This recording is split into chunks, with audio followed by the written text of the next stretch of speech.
Hey guys, welcome back to Andy's Dinosaur Reviews, and today we are back with a brand new Cyberzoic release, basically a brand new Creative Beast Studio release, and it's been a little while since we actually had a new one.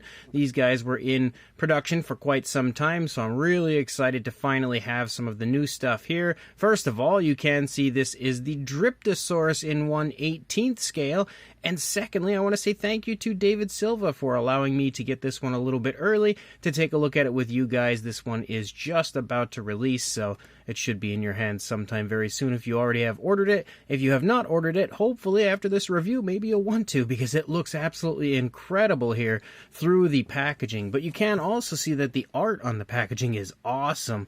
I love this image here. Very vintage looking when it comes to, the poses we have going on, but also I love that you can see people cheering and everything back there, because again, this is part of the Cyberzoic line where it says up here, past and future collide. Over here on the side, another shot of just that gorgeous artwork.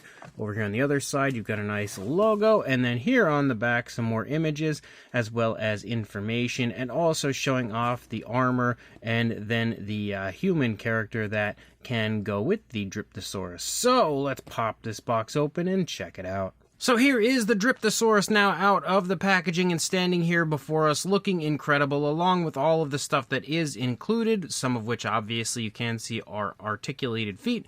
And then we also have a very nice display stand there, so you can hold the dinosaur up and, pose it basically however you would like, give it some more dynamic poses than what you can pull off with it basically just standing here. So we're going to go ahead, grab it, bring it in, we'll take a closer look. So starting here in the head sculpt of the Dryptosaurus, I don't believe we need to take a look at any of the actual sculpting of the figure really, because it should be the same sculpt as the older one. It's just a brand new paint variant, and a very nice one, I must say. I don't know if I like this one or the older one better, but I'll have to wait until I bring the older one in and compare the two.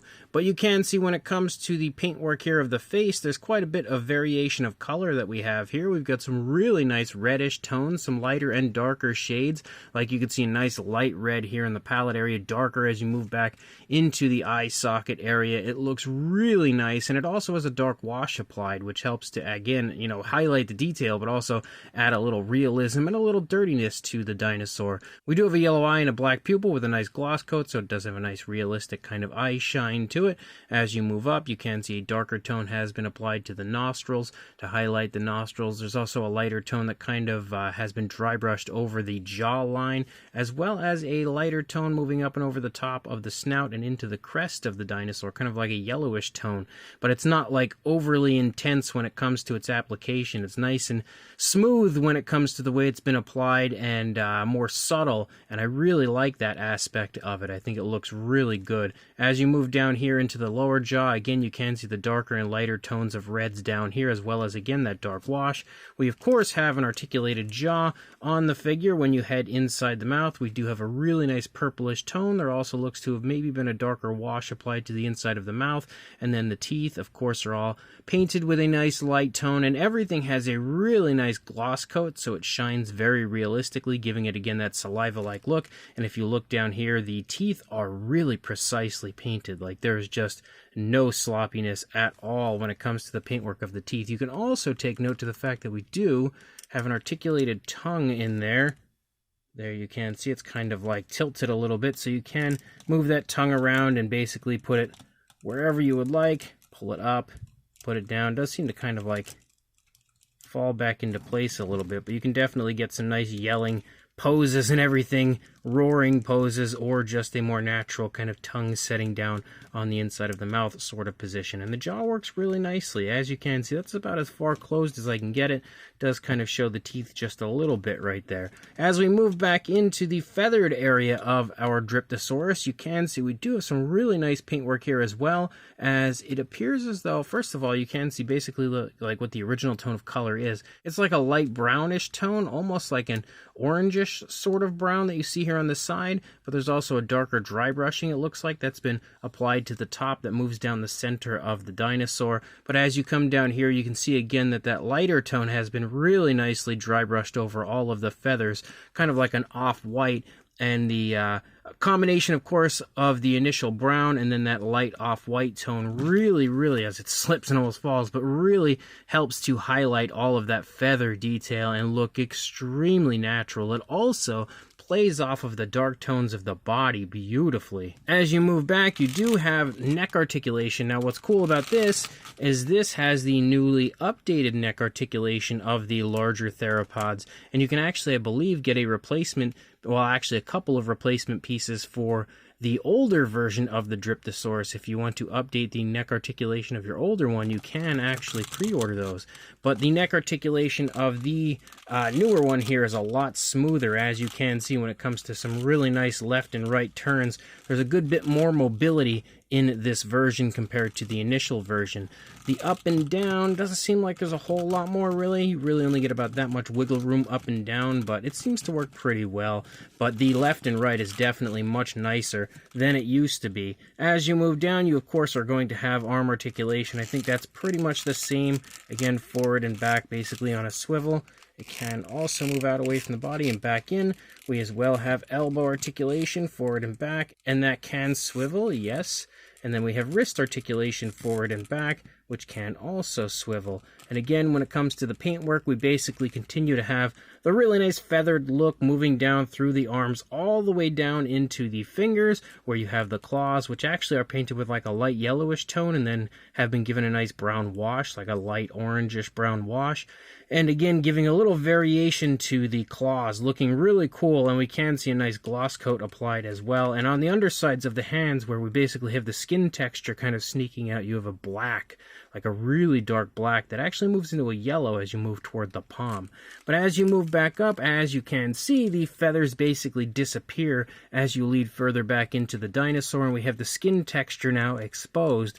And the skin texture is also really nicely painted, again with a black tone of color, but there is a little variation of color. It kind of seems like maybe there's like a wash or a dry brushing that has been applied. I think maybe it's more so like a really subtle grayish dry brushing to highlight the scales, but you also have a brighter grayish dry brushing down here on the underside, which highlights the detail on the underside of the dinosaur as well. You do, of course, have more articulation here in the midsection, some nice left and right movement, and a little up and down wiggle room. Same deal as far as the leg articulation, again, forward and back, which actually works really nicely, can also come out away from the body just a little bit. You have knee articulation, which also works really nicely. It can swivel as well if you want to break the knee of the dinosaur. We've got articulation right here, forward and back, and again, can swivel. And then ankle articulation, forward and back, and can swivel. Really nice kind of ball joint articulation in that area. But as you move down, when it comes to the paintwork of the leg, you can, of course, see the black on the front of the leg, the lighter gray moving along the back, and you can really see how nicely highlighted the scales are with that lighter gray. And then as you move down into the feet, we basically continue to have that nice dry brushing, which is a really subtle dry brushing, not like back here where it's a brighter gray. Here in the front, you can see there is definitely a grayish tone, but it's not nearly as light as that other gray. Focus, camera. You can see it moving down through the scoots there on the toes as well. And then, of course, the nails here, the claws on the feet are painted the same way we had seen when it comes to the claws on the hands. You can see the dew claws as well. And then you move back up into the tail, and you do have a little separation between feathers that actually pick back up and then again disappear as you lead out, painted the same way. There is also a little scuff or something. I don't know if that's a scuff or maybe some extra paint apps that have kind of been, run down there. It almost actually looks more like a scuff, I would say, on the side of mine, but that's not too big of a deal. I could actually hide that completely if I really wanted to. But as you move along, you do have that light dry brushing moving down along the underside of the tail, and then again the black tones moving along the upper part. Articulation-wise, you can move the tail left and right, also up and down, and then another spot right here, left and right, also up and down a little bit, and then left and right, and up and down. And this area is a nice flexible wire for the final little segment of the tail articulation. And then you're going to see pretty much the same thing, of course, when you look at it from the opposing side. Considering it is a fully articulated figure, you're really not going to see much difference from one side to the other.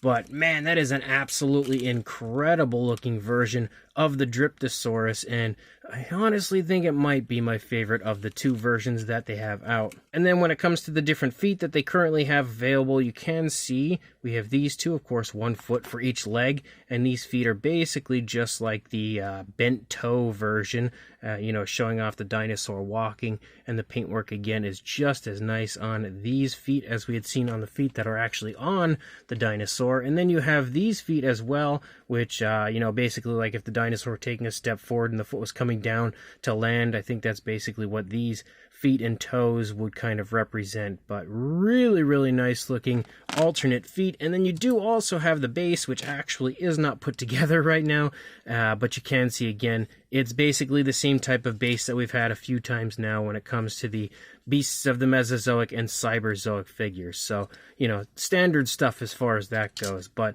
as far as a size goes, we're going to go ahead and get this guy standing again. It should be the same size as the previous version, about 16.5 inches or 42 centimeters. And in the position it's currently standing in, as far as a height goes, a little bit over 6.5 inches, heading towards 6 3/4, but not quite there, or around 17 centimeters. For a size comparison, there is Mr. Papo T-Rex, the Attack Pack Colovosaurus, Robert Muldoon, and the Collect Day Human Being next to our Dryptosaurus. Now, I'm only doing this one comparison, and then, of course, the comparison with the older Dryptosaurus, because this is the same figure as prior. So, there's no real need to give you guys a bunch of comparisons, but because the original review of this figure was so long ago, I figured I could do at least one comparison here to show you again that it is a pretty decently sized figure overall. And then, of course, we have the original version of this dinosaur that was released in the Beasts of the Mesozoic line, and you can see again, they are the same size, the same sculpt, no real differences between the two outside of a very different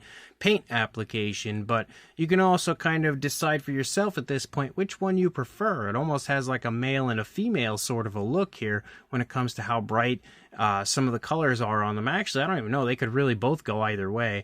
But, oh man, looking at the two of them, I guess I would say that I think the Cyberzoic version's probably the superior, but that is a really tough decision because they really are both fantastic. So this brand new Cyberzoic 1/18 scale Dryptosaurus is gorgeous, just like I expected it to be.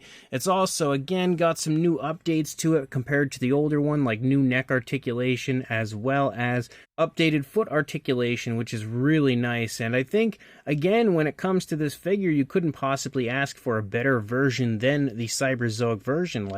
It really does have all of the updates applied to it, which of course is a great thing. It's got a fantastic, extremely highly detailed sculpt, which is also a great thing, very vibrant detail. It also has a gorgeous color scheme. Again, when it comes to the way that the darker tones of the skin and the lighter tones of the feathers play off of each other, it really is quite striking and maybe even more natural looking than the previous version. It feels like the Beasts of the Mesozoic and Cyberzoic just never stop improving, and you can see that here, not only when it comes to the articulation, but also the fantastic and very realistic paintwork that we have on this figure. And of course, it's also loaded with tons of other articulation, making it very posable and very fun to display. So if you are interested in this, I will include a link in the description to where you can still pre-order this before it begins shipping. Again, if you are going to get this, I would advise grabbing it as soon as possible because you can take advantage of a slight discount normally with the pre-orders. So make sure you check that link. Definitely pick this up and like, comment, and subscribe, and I will see you in the next review. Thanks for watching.